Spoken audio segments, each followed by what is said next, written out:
বাঁশির সুর শুনে আমি যে আর স্থির থাকতে পারছি না। কোথায় বাঁশি বাজছে, কোথায়?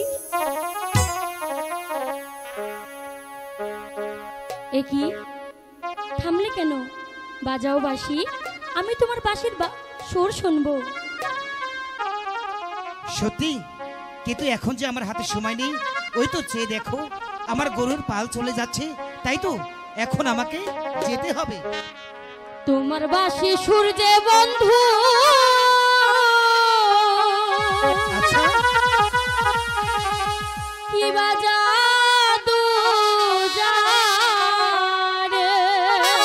তাই বুঝি? লাগাইয়া পিহিতে ডুরি আলগা পাইকা কানে গো বাঁশি বাজা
পাইলাম